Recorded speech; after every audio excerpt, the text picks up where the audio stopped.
Good morning, kids. Dad here. It is Tuesday, March 31st, 2026. It is 8:15 a.m. So I just finished my morning men's meeting. I have my first work meeting of the day in 14 minutes. So that'll keep this short. And yeah, don't let the collared shirt fool you. I am wearing gym shorts. This is the advantage of work from home. Living in the Zoom world is nobody can see that I'm not wearing slacks. Anyhow, I was thinking about God this morning. Interestingly, I want to share a little bit of that. So I hit my knees first thing this morning, like usual, right behind me, by the foot of my bed, and I didn't know what to pray. And it kind of hit me that, this past year and change, I've had some very spiritual experiences, and I do believe there's a God, which is wild for me, right? Kavanaugh, I remember we sat in the truck one time driving home from church, and you asked me if I believed in God, and I said, Cav, what do you believe? It's a dad trick. You turn the question around if you're not ready to answer it. And you pointed out, Cav, very astutely, that you said, Dad, you can't prove God. There's no proof of him. So how do we know he's real? And I think at the time I said, it's interesting. I agree. I've never seen proof of God, Cav. And we had a little conversation about it. And at the time I tried to not share my opinions on purpose because I don't want my opinions to shape yours. You need to have your own experience, come to your own conclusions. But what I have experienced this past year has been some profound spiritual experiences that I can only attribute to God. Like I told you kids that time at the Jesuit retreat, that silent retreat, with praying to the Virgin Mary, the deer coming out of the woods, the priest, the first words from a priest being Psalm 42, like a deer flows to running water, our hearts naturally flow to God. And Fia, your name being, Irish for deer. That's just too much of a coincidence for me to believe anything other than God. That I'd just been sitting there praying, asking Mary if it was okay to pray to her. And that was her way of saying to me, yes, you can pray to me. So I believe that. But I struggle every day. And I did this morning when I was on my knees.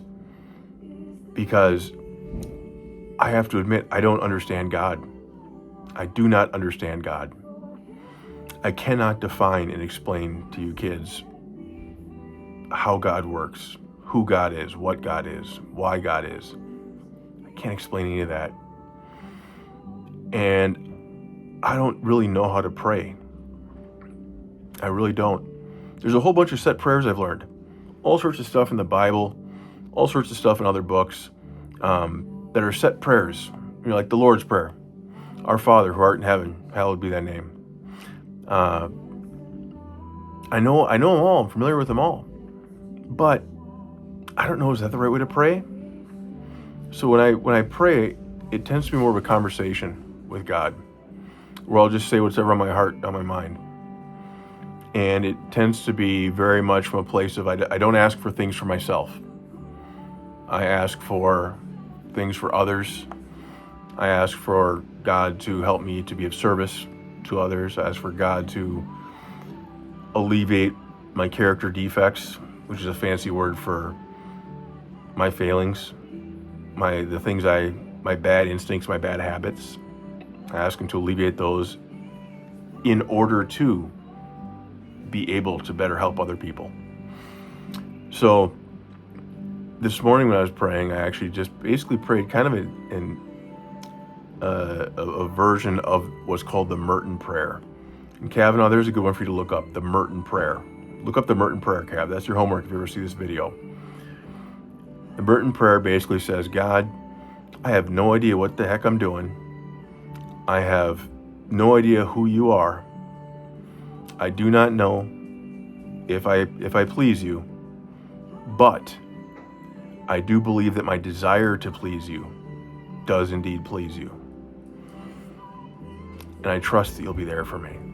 That's the Merton prayer in a nutshell. I basically said that this morning during my prayer. And I do trust that by seeking God, that God will help me if I seek Him. If I seek Him. And by helping me, He's not going to bring me cash and prizes.